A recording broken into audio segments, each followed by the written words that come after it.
Hello बच्चों, let's read the question first. Which one is not a character of PBR322? ये हमें यहाँ पे बताना है. इनमें से कौन सा ऐसा कैरेक्टर है जो PBR322 का नहीं है. तो यहाँ पे जो की कॉन्सेप्ट हम यूज करेंगे वो PBR322 की स्टडी करेंगे. PBR322 एक एक करके सब कैरेक्टर्स पढ़ते हैं. फर्स्ट कैरेक्टर बोल रहे हैं इसके पास एक ही पेयर ऑफ एंटीबायोटिक रेजिस्टेंस होता है. देखो सबसे पहले तो PBR322 होता क्या है. ये एक प्लाज्मिड होता है. प्लाज्मिड का मतलब होता है एक सर्कुलर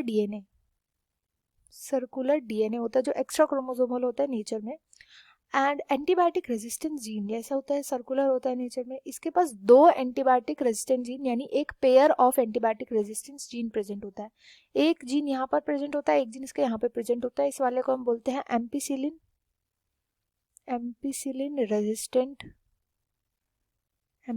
रेजिस्टेंट जिसको अब हम R से डिनोट करेंगे. दूसरा होता है टेट्रासाइक्लिन रेजिस्टेंट जीन. तो ऐसे इसके पास दो एंटीबायोटिक रेजिस्टेंट जीन होते हैं. दूसरा बोला गया है selection of recombinant from non recombinant is a 2-स्टेप प्रोसेस. यानी जब हमें सिलेक्शन करना होता है रिकॉम्बिनेंट नॉन रिकॉम्बिनेंट का तो 2 स्टेप प्रोसेस होता है. भी करेक्ट स्टेटमेंट है, फर्स्ट भी करेक्ट स्टेटमेंट थी. इसमें हम क्या करते हैं, जब हमें रिकॉम्बिनेंट नॉन रिकॉम्बिनेंट को सिलेक्ट करना होता है तो सबसे पहले हमने जिस भी एरिया में अपना जीन ऑफ इंटरेस्ट हमने जिस भी रीजन में डाला होता है, या तो हमने एम्पीसिलिन रेजिस्टेंट जीन में डाला होता है या फिर टेट्रासाइक्लिन रेजिस्टेंट जीन में डाला होता है. जिसमें भी हमने डाला है सबसे पहले हम उसमें ग्रो करते हैं. तो सपोज मैंने अपना gene of interest ampicillin resistant gene में डाल दिया, जिसकी वजह से हो जाएगा इनएक्टिवेट. इसके इनएक्टिवेट होने की वजह से एम्पीसिलिन किससे रेजिस्टेंट नहीं रहेगा, जिसकी वजह से एम्पीसिलिन में ग्रो नहीं करेगा ये बैक्टीरिया. वेयरएज जब भी मैं इसको टेट्रासाइक्लिन रेजिस्टेंट जीन में जब भी मैं इसको करूंगी ग्रो, टेट्रासाइक्लिन के अंदर ये ग्रो हो जाएगा.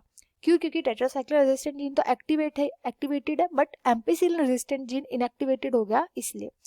तो ऐसे 2-स्टेप प्रोसेस में अब हम कौन से वाले उठा लेंगे, ये जो एम्पीसिलिन रेजिस्टेंट जो नहीं होंगे. इसका मतलब क्या, मेरा जीन ऑफ इंटरेस्ट इनमें पहुंच गया है. तभी तो एम्पीसिलिन का रेजिस्टेंट अब नहीं रहे. तो केवल इन वालों को हम होस्ट को उठा लेंगे. तो ये बिल्कुल करेक्ट बात बोलिए. थर्ड में बोला गया है identification of recombinant by insertional activation of LAC-Z gene. तो ये इनकरेक्ट है.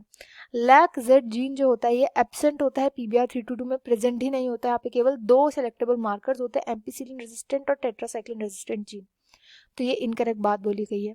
लास्ट बोला गया है restriction sites for PST1 PVU1 are located within ampicillin resistant gene while those for BAMH1 and SAL1 are located within tetracycline. तो बिल्कुल correct बात बोली है. अगर हम अगेन इस प्लाज्मिड को देखेंगे तो इस प्लाज्मिड की ये वाली साइट मैंने बताई थी एम्पीसिलिन रेजिस्टेंट है. एम्पीसिलिन रेजिस्टेंट साइट में ही यहाँ पे PST1 एंड PVU1 की यहाँ पे साइट है. PVU1 की यहाँ पर साइट है दोनों. वेयरएज जो यहाँ पे टेट्रासाइक्लिन रेजिस्टेंट जीन होता है, टेट्रासाइक्लिन रेजिस्टेंट में यहाँ पे BAMH1 और SAL1 की यहाँ पे साइट है. BAMH1 एंड SAL1 की यहाँ पे साइट है. तो करेक्ट बोला गया. यहाँ पे इनकरेक्ट स्टेटमेंट हो जाएगा third. I hope you understood well. Best of luck and thank you.